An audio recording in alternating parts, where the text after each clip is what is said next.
Hi, it's Leola and Patti again. We're here to talk about how to grow tomatoes in our cool, wet springs. And we have a bunch of ideas, but first we wanted to start with, this is what Leola and I look at from our gardens. We have this beautiful view, but the mountain really affects our garden where it's colder and we don't have as much sunlight. And so we've had to really perfect these cold spring adaptations in order to actually grow tomatoes, because otherwise the summer is not long enough for us. So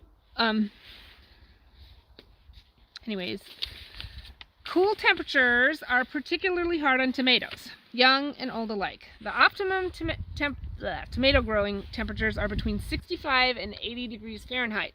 Too hot and they won't set fruit properly, and too low and all kinds of misfortune can happen. When below 55 degrees, the fruit can be misshapen. The cold can cause cat face malformations in tomatoes that have brown scarring, holes, and crevices in the flesh. Temperatures between 32 and 41 result in a chilling industry that causes foliage to die back and make the plant more susceptible to disease. This susceptibility can follow plants all the way through the growing season. Plants that are exposed to prolonged periods below 50 degrees and not protected will often flower profusely but won't set fruit. We have enough problems with low pollination rates these days that we don't need to add to it by making our own mistakes. There are a lot of things we can do to help tomatoes thrive in the typically wet and cold Pacific Northwest springs. Here are some ideas. If the days are warm and only the nights are cool, you can put a cardboard box over the individual plants. If you put it on before the evening chill has arrived, it will help keep the chill off the plant. You could use a cloche in the same way. Many people are tempted to leave cloches on all day to allow real heat to develop under the dome, and while this is true, it also encourages fungal growth, which is something you want to avoid at all costs in the Pacific Northwest. You can also start a collection of garden cloches with items commonly found around the house. Any rigid container can become a garden cloche. Upside-down buckets, terracotta pots, plastic planters, and waste bins also work. Another option is to cut the bottom off plastic milk jugs and water bottles and nestle them into the soil around the seedlings. If you use cut-off bottles with lids, you can keep the cloche in place during the day by removing the caps to allow good airflow. Simply put the caps back on before the evening chill arrives, and your cloche will help moderate the temperature for the plant. Here are 4 examples that Leola brought over from her garden of cloches she uses. The milk bottle is the one she was talking about that you can. I have not cut the bottom out of that yet, but I will. There's also the plastic salad bowl from the dollar store, and a cloche that I also bought last year at the dollar store. And this is a storage container from Target. I like them because they stack easily, and then they'll last a lot longer than the lighter plastic. Another idea involves covering your plants with row covers laid across some kind of support. I use 2 different kinds of support for this. One is a PVC pipe, which you can see over there. It's a little bit far away, but I think you can see it. And the PVC pipe arcs over the whole bed and attaches to the bed walls in a plastic bracket that has been screwed into the wood.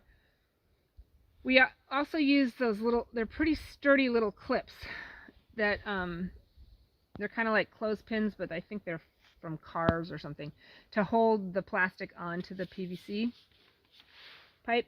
And then for the other kind of row cover, I use these thin but sturdy wires that I bought over 20 years ago from Fedco Seeds in Maine. I bought a box of them. I think I have like 50. And they're still perfect after 20 years of using them every spring. So it was definitely worth the investment. I do the same thing with, I take the wires, poke it in the ground, then arch it over the bed and poke it in the ground on the other side, then lay the remay on top and clothespin it in place.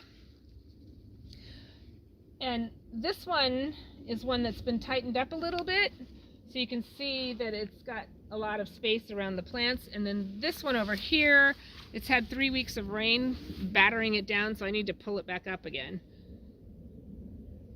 But it's still working the way it is. Anyways, I use these kind of row covers to cover my spring veggies too, because the heat helps them grow faster, and the cover protects them from our overly rainy spring weather. Once I have the supports in place, I cover them with Rime, Agribon, and sometimes even garden plastic. If you want, you can use sheer curtains that you pick up at a thrift store. It's important to have airspace between the plant and the cover. The airflow inside the row covers means that you do not need to take them off during the day. But if it is really cold, that much airflow may prevent the row covers from being enough to truly protect your plants from the cold. Like, we had a good frost this morning, and tomatoes out here would have not been happy. The row cover idea tends to work better for tomato growers growing closer to the Salish Sea, like the people in Seattle and Bellevue, because there's a temperature buffering that the vast open water offers those communities, where we don't have that out here in North Bend. So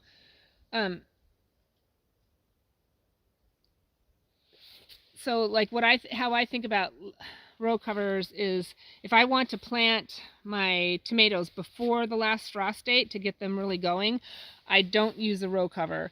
But if I'm planting them after the last frost date and I feel like the days are warm and there's going to be enough heat held in there, I will use them just basically to give the plants a leg up. And another thing that you can do is to put jugs of hot water underneath the row covers, and that helps heat it up during the night. So another thing to consider is wait. Like, we all want to wait until that magic moment of the last frost date to plant, and this does help keep our plants from dying in the frost. But we often get cold temperatures between 33 and 45 degrees in May, and these nighttime temperatures will stunt and slow the growth of our tomatoes. So even after the frost date, you may want to have protection on them. Row covers are particularly useful in the fall when plants are too big to cover individually but need some help against the cool nights. If it's going to be really cold, you could even place a blanket or a space blanket on top of the Rime as extra insulation.